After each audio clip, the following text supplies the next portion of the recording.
दर्दी भी बन गया है। पहले पूरी रिपोर्ट देखिए। कर्नाटक में कुर्सी संघर्ष का मामला अब दिल्ली पहुंच चुका है। पार्टी के अध्यक्ष मल्लिकार्जुन खड़गे कह चुके हैं कि अगला मुख्यमंत्री कौन बनेगा ये तो सिर्फ आलाकमान ही तय करेगा। तो अभी जो मुख्यमंत्री सिद्धारमैया हैं उन्होंने भी कहा कि फैसला राहुल गांधी ही करेंगे।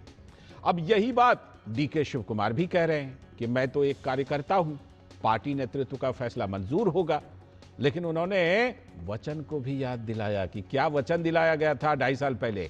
मुख्यमंत्री सिद्धारमैया को अखिल भारतीय कांग्रेस कमेटी की 27 दिसंबर को नई दिल्ली में होने वाली बैठक में भाग लेने के लिए बुलाया गया है। लेकिन कर्नाटक प्रदेश कांग्रेस कमेटी के अध्यक्ष और अभी जो उप मुख्यमंत्री डीके शिव कुमार हैं उनको आमंत्रण नहीं दिया गया है, जिससे कि कांग्रेस पार्टी में केंद्रीय नेतृत्व के प्रति पक्षपात के बारे में अटकलें लगाई जा रही हैं।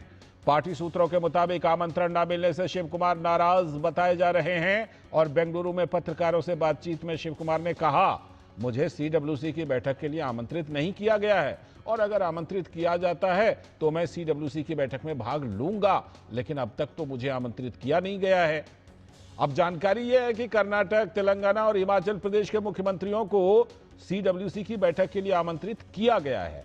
तो डीके शिव कुमार ने कहा कि मैंने तो हर क्षमता में पार्टी के लिए काम किया है और सिर्फ भाषण देने के लिए मंच को सजाने तक ही सीमित नहीं था।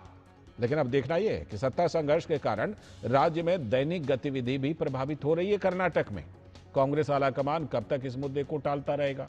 2.5 साल का टर्म अगर सिद्धारमैया ने पूरा कर लिया है तो शर्तों के मुताबिक तो उन्हें पद छोड़ देना चाहिए, लेकिन ऐसा होता हुआ दिख नहीं रहा है। तो जैसा कि हमने आपको बताया कि शिव कुमार जी को एआईसीसी बैठक के लिए नहीं बुलाया गया है, तो उन्होंने deputy CM DK Shivakumar ने कहा कि अगर आलाकमान बुलाएगा तो मैं जरूर जाऊंगा।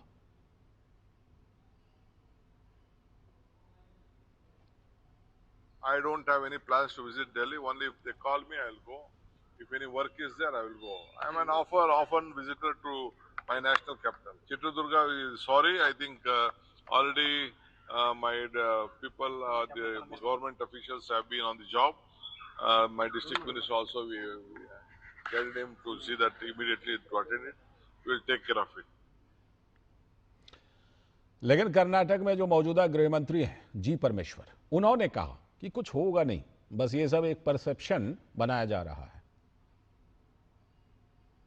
No, nothing has happened. I mean, this is all perception which they are trying to create. You know, our government is doing well, and administration, everything is going on well. No, they naturally they keep talking about this. Opposition has to say this. और राज्य में प्रमुख विपक्षी party Bhajpa के नेता N Ravi Kumar ने कहा कि सिद्धारमैया और शिव कुमार के बीच ये जो संघर्ष है ये तो खत्म होने ही वाला नहीं है, लगातार चल रहा है।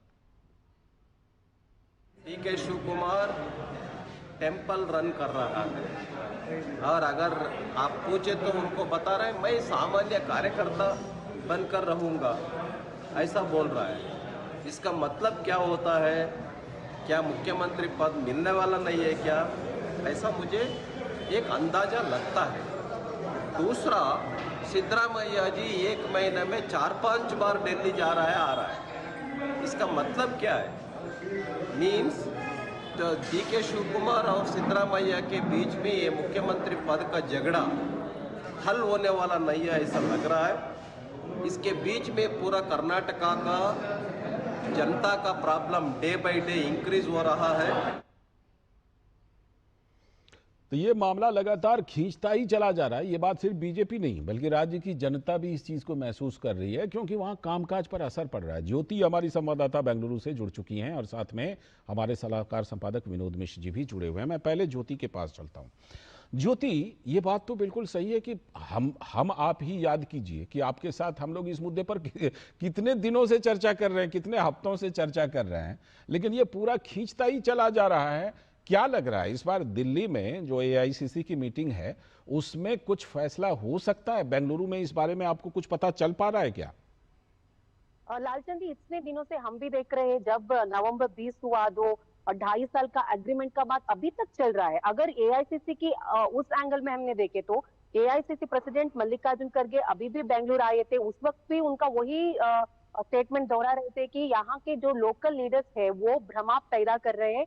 तो उनको ही सुलझाना चाहिए। अभी वो CWC मीटिंग है, सिद्धरामैया जी आज दिल्ली जाने वाले हैं, यहाँ से रवाना होने वाले हैं, लेकिन DK शिव कुमार को इस CWC मीटिंग को अभी तक बुलावा नहीं आया है, उन्होंने ही कहा है।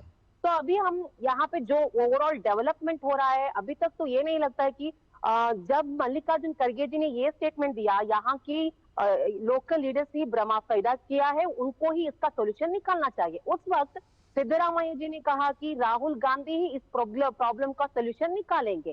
तो दूसरी तरफ DK शिव कुमार जी थोड़ा कूल काम बहुत साइलेंट हो चुके हैं। वो कह रहे हैं कि मैं किसी भी पोजीशन में हूँ, मैं तो इसका पक्ष की कार्यकर्ता हूँ, किसी भी पोजीशन में रहूंगा, लेकिन लाइफ टाइम तक मैं पार्टी वर्कर रहूंगा। लेकिन इस स्टेटमेंट के पीछे क्या है, इसका राज भी पता नहीं चल रहा है, क्योंकि वैराग्य की बात कर रहे हैं या ये और एक स्ट्रैटेजी है। यहाँ पे जो चल रहा है ये तो AICC के लिए, मैं दोबारा लौटता हूँ आपके पास, सरदर्द बन चुका है। ठीक, दोबारा लौटता हूँ। विनोद जी, क्या कुछ इससे संकेत मिलता है कि सिद्धारमैया जी को बुलाया गया लेकिन DK शिव कुमार जी को नहीं बुलाया गया?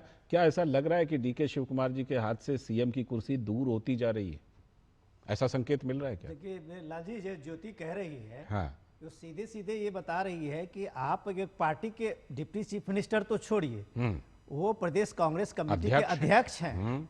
DK शिव कुमार को अगर AICC की मीटिंग में नहीं बुला के अगर सिर्फ CM को, सिद्धारमैया को बुलाया जा रहा है, तो उसके एक वजह मैं ये देख रहा हूँ कि DK शिव कुमार के, सिद्धारमैया जो CM है, वो AICC में OBC सेल के उनको अभी ये बनाया गया, बिल्कुल थोड़े दिन पहले, आपको याद होगा।